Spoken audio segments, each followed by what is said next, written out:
विकास के नाम पे इनके पास गिनाने के लिए कुछ नहीं है, डेवलपमेंट के नाम पे इनके पास कुछ नहीं है, बढ़ती इकोनॉमी के बारे में, बढ़ते कर्ज के बारे में जवाब देने वाले हैं नहीं। तो इन्हें लास्ट एंड फाइनल एक वही सहारा बचता है, हिंदू हिंदू मुस्लिम मुस्लिम। जहाँ से आपने मुद्दे की शुरुआत करी थी ना मोदी जी के भाषण से, हिंदू और मुस्लिम पे, 1 मिनट में ये घूम के वहीं वापस आने वाले हैं, हिंदू मुस्लिम पे आने वाले हैं। सीना चौड़ा करके घूमते थे, इससे पहले बोलते थे तो काट दिया जाता। अरे भैया 50-52 साल का तो मैं हो गया, आज तक बोलता आ रहा हूँ, मुझे तो आज तक किसी ने उंगली भी टच नहीं करी। बोलो, आप कह रहे हो काट देते, किसको काट दिया बोलते टाइम में? किसकी गर्दन काट दी बोलते टाइम में? है किसकी गर्दन काटी? यहाँ पे एक भी बंदा कहते कि जी मेरे कोई फॉरफादर थे या मेरा दाया चाचा या मेरा मामा था और वो सड़क पे खड़ा होकर बोल रहा था और उसकी गर्दन काट दी है? कोई एक बंदा ऐसा ही?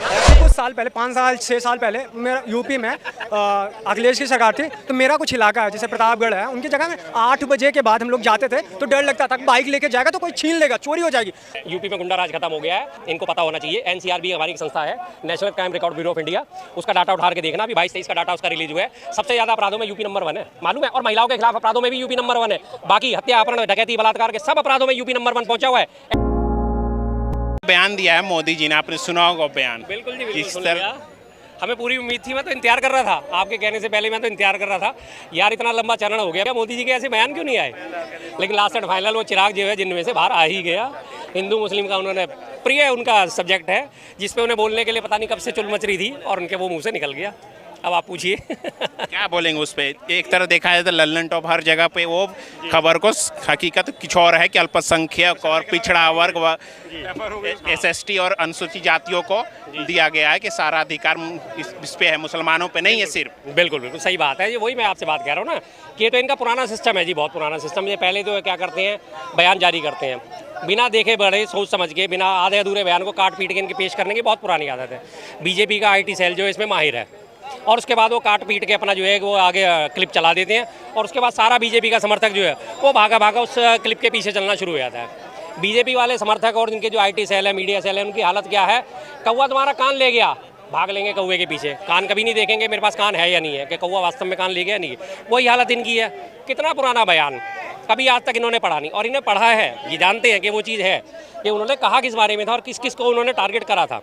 अल्पसंख्यकों के मामले में उन्होंने किसको बोला? मुसलमानों को भी बोला, दलितों को भी बोला, आदिवासियों को भी बोला, पिछड़ों को भी बोला, महिलाओं के लिए भी बोला, सबको उन्होंने शामिल करा। लेकिन इन्होंने उसमें से सिर्फ अपने मतलब की एक क्लिप निकाल के कि मुसलमानों का पहला अधिकार है, उसको लेकर उन्होंने चला दिया, जो अल्टीमेटली इन्होंने चलाना ही था। मैं कह रहा हूँ ना, इंतजार ही कर रहा था कि कभी हिंदू मुस्लिम में घूम के वापस आएंगे। विकास के नाम पर इनके पास गिनाने के लिए कुछ नहीं है, डेवलपमेंट के नाम पर इनके पास कुछ नहीं है, बढ़ती इकोनॉमी के बारे में, बढ़ते कर्ज के बारे में जवाब देने वाले हैं नहीं।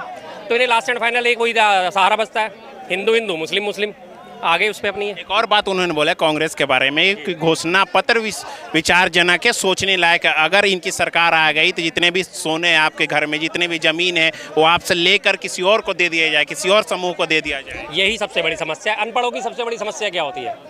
पढ़ा लिखा कुछ नहीं, बिना पढ़े बोलना। कहाँ है पूरे घोषणा पत्र में इस तरह से कि मैं तुम्हारी संपत्ति लेकर अल्पसंख्यकों में बांट दूंगा? अगर ये दिखा दें तो मैं मानता हूँ जी। पूरे कांग्रेस के घोषणा पत्र में 35-40 पेज का घोषणा पत्र है, उसमें क्या है कहीं भी लिखा हुआ है? उन्होंने ये लिखा है संपत्ति का विकेंद्रीयकरण करा जाएगा। संपत्ति के विकेंद्रीयकरण का मतलब क्या होता है कि जैसे आज अडानी है, अंबानी है, लाखों करोड़ों की संपत्ति लेके अकेले ही बैठे हैं। अभी पीछे मैं ऐड देख रहा था, आज मुझे नहीं पता था ये सवाल भी उठ के आ जाएगा। भारत के जो पोर्ट है, जो बंदरगाह है, उसका सारा के सारे व्यापार में से अकेला 40% जो है आज अडानी डील कर रहा है। प्राइवेट कंपनी है, 40% बंदरगाहों पे उसका कब्जा हो चुका है और बाकियों पे भी कब्जा लेने की तैयारी में चल रहा है। रेल उसने तो अपने कब्जे में ले लिए, अडानी की आपने देखा होगा, मालगाड़ियाँ चल रही हैं, अडानी लिखा हुआ है, आपने देखा ही होगा। एयरपोर्ट उसने तो अपने कब्जे में कर लिए। तो उस चीज़ के बारे में उन्होंने बोला गया था कि संपत्ति का विकेंद्रीयकरण करेंगे, तो कोई भी एक ऐसी फैमिली, कोई भी एक ऐसा समूह जो है हमारे देश पर हावी ना हो जाए। इसलिए जो हमारी समाजवाद की अवधारणा थी उसको उन्होंने बोला है। लेकिन प्रॉब्लम क्या है? प्रॉब्लम, हाँ बिल्कुल बोल रहा सर, बोलिए चलिए आप बोलिए। भैया जी आपने ये बोला, अडानी का बोला, किसानों की संपत्ति की ये कहा गया था कि 40 एकड़ से ज़्यादा किसी के पास जमीन नहीं होगी, और ये इंदिरा गांधी ने किया था। कब की बात है ये? सन 76 उन्हीं ने ये वो करवाई थी, जमीन नब्बाई थी, और किसी भी किसान के पास 40 एकड़ से जमीन ज़्यादा नहीं होगी। अच्छा, और उसके बाद आज जो 100 एकड़ 200 एकड़ जमीन लेके लोग किसान जो बैठे हैं, क्या उनके पास जमीन कहाँ से आई फिर? प्लीज दूसरी बात, अब इनकी जो मैं बात को पूरी कर देता हूँ, ये इसको इंदिरा गांधी से जोड़ रहे हैं। 1970-74 के आसपास जो है ना, विनोबा भावे थे, संत विनोबा भावे, उन्होंने चलाया था भूदान आंदोलन। उन्होंने ये अपील करी थी कि भाई अगर आपके पास ज़मीन ज़्यादा है तो उनकी अपनी ज़मीन जो है दान कर दो, जिन लोगों के पास ज़मीन नहीं है। उन्होंने भूदान आंदोलन चलाया था जिसमें उन्होंने अपील करी थी कि भाई 40 एकड़ आप ये बात कर रहे हैं, अगर आपके पास है और इसमें आप गुजारा कर सकते हो तो एक्स्ट्रा जो है वो आप उनको दे दो कि जो भूमिहीन है। कानून कोई नहीं बनाया था, एक अपील करना कि भाई मेरे पास आपके पास 50,000 रुपए हैं। आंदोलन चला था, भूदान आंदोलन जिसको कहा जाता है। कंफ्यूज हो जाते हैं, याद नहीं रहता। खैर कोई बात नहीं, इनकी ऐसी कोई दिक्कत नहीं है। हाँ जी, आप दे दीजिए। आप उसके बाद नसबंदी आंदोलन भी चला। हाँ आप बोलिए उस पर। ठीक है जी। नसबंदी आंदोलन नहीं था, नसबंदी लोगों के लिए बोला गया था। परिवार नियोजन का एक नारा दिया गया था, हम दो हमारे दो। ठीक है जी। क्यों दिया गया था? जनसंख्या विस्फोट कितनी तेजी से हो रहा था, जनसंख्या विस्फोट कितनी तेजी से हो रहा था। लोगों को कहा गया भाई जनसंख्या कम करो, अभी हमारे पास आर्थिक संसाधन है, जिसका आज ये रोना रोते हैं। ये तो उन्होंने आज से 20 साल पहले इस बात को 30 साल पहले ही पकड़ लिया था कि जनसंख्या विस्फोट कितना भयानक सिद्ध होगा हमारे लिए। अब ये आज कहते हैं कि जी भारत में नौकरियों की कमी क्यों है? क्योंकि जनसंख्या बहुत बढ़ गई है। तो भाई उसी जनसंख्या को कंट्रोल करने के लिए तो लाए थे वो, तो वो गलत क्यों थे ये बताओ। क्या बोले? तो इसमें जो नसबंदी आंदोलन चला था उसमें सिर्फ हिंदुओं को टारगेट क्यों किया गया? आप गलतफहमी नहीं में हो। आप नहीं, हम गलतफहमी नहीं। हाँ मैं बता देता हूँ, ऐसा कोई नहीं था कि कोई उनकी टारगेट ऑडियंस थी। उन्होंने बाकायदा एक मुहिम चलाई थी, जगह जगह नारे लिखे जाते थे, पुराने पुल पे, ITO के पुल पे, हर जगह नारे लिखे जाते थे। हम दो हमारे दो, लाल त्रिकोण का निशान बनाया जाता था, बच्चे दो ही अच्छे, और लगातार अखबार में ऐड आते थे और टीवी में ऐड आते। टीवी में तो बहुत कम थे लेकिन रेडियो में सबसे ज़्यादा ऐड चलता था। और उसमें कोई भी ऐसा कोई टारगेट नहीं दिया गया था कि इनको सिर्फ इन्हीं हिंदुओं को ही पकड़ के करना है। सबके लिए बोला गया था भाई आप नसबंदी कराओ। और बाकायदा इस बात को जिस कम्युनिटी को लेके कहते हैं, तो उस टाइम में बाकायदा इस बात के ऐड चलते थे कि अरे मैं क्या करूँ, खून चूस रहे हैं मेरे सूखे सीने से, 3-3 बच्चे 4-4 बच्चे, तो अच्छा बस रो मत रूपा, मैं आज ही नसबंदी करा के वापस आता हूँ। इस तरह के वो टीवी में वो आते थे, रेडियो में ऐड आते थे। कोई इसमें टारगेट नहीं करा गया था कि हिंदुओं को ही नसबंदी करी जाएगी और मुसलमानों को इस वजह से दूर रखा जाएगा। उन्होंने तो सबको करा, जिसकी वजह से संजय गांधी का सबसे ज़्यादा विद्रोह हुआ था। किस वजह से विद्रोह हुआ था? यहाँ तुर्कमान गेट की जो घटना हुई थी किस वजह से हुई थी? इसमें दी है, उसके बाद आराम। संजय गांधी का विरोध किस बात पे हुआ था? इसी बात पे हुआ था कि इन्होंने पुरानी दिल्ली में भी ये मुहिम चलाई थी कि भाई तुम्हारी भी नसबंदी होगी। जिस तुर्कमान गेट पे आगजनी हुई थी, हंगामा हुआ था, 3-4 दिन तक यहाँ कर्फ्यू लगा रहा था, इन्हें याद भी नहीं होगा। तुर्कमान गेट पे हालत इतनी खराब हो गई थी, इसलिए क्यों? क्योंकि ये सारा पुरानी दिल्ली का इलाका मुसलमानों से भरा पाता। आज जो है नसबंदी कराने वाले इस इलाके में भी पहुंचे थे। ये वो ऐसा नहीं कि पूर्वी दिल्ली में ही पहुंचे थे कि तुम यहाँ हिंदू हो तो तुम्हारी नसबंदी होगी, या वो पूर्वी दिल्ली में नहीं आया, या वो जामा मस्जिद में नहीं आए।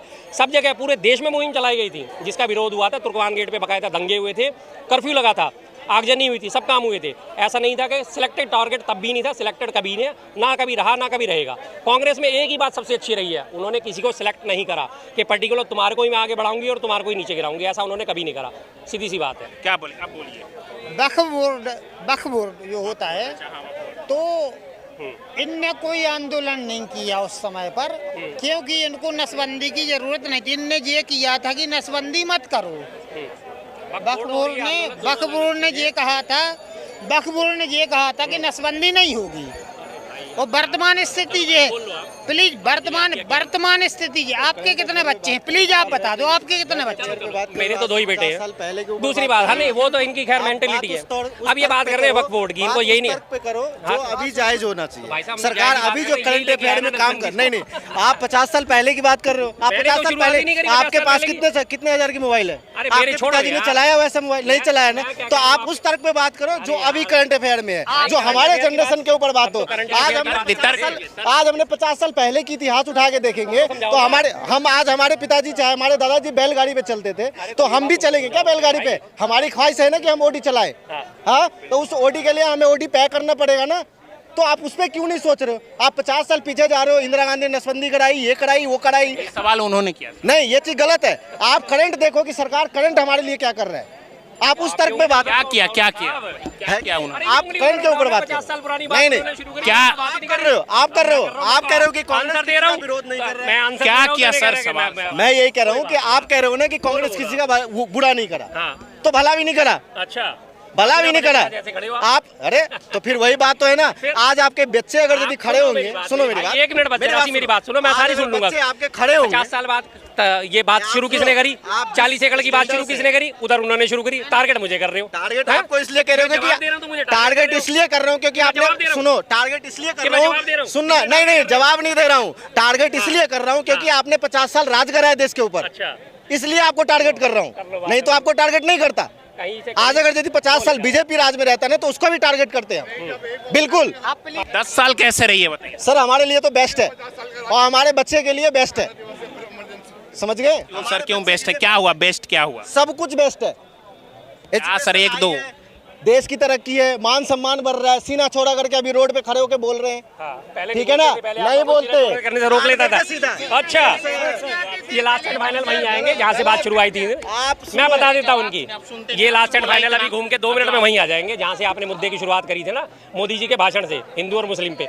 1 मिनट में ये घूम के वहीं वापिस आने वाले हैं, हिंदू मुस्लिम पे आने वाले हैं। सीना चौड़ा करके घूमते थे, इससे पहले बोलते थे तो काट दिया जाता। अरे भैया 50-52 साल का तो मैं हो गया, आज तक बोलता आ रहा हूँ, मुझे तो आज तक किसी ने उंगली भी टच नहीं करी।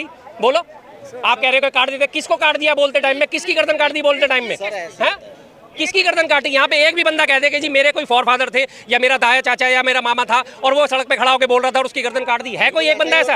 ऐसा ही हुआ है, होता है और ऐसे ही होता आया है, ऐसा ही होता आया है सर। लोगों से, मेरे अलावा 2-4 लोग आप पूछो जरा, किसी के साथ ऐसा हुआ है? बताइए भैया, ऐसा हुआ है कभी?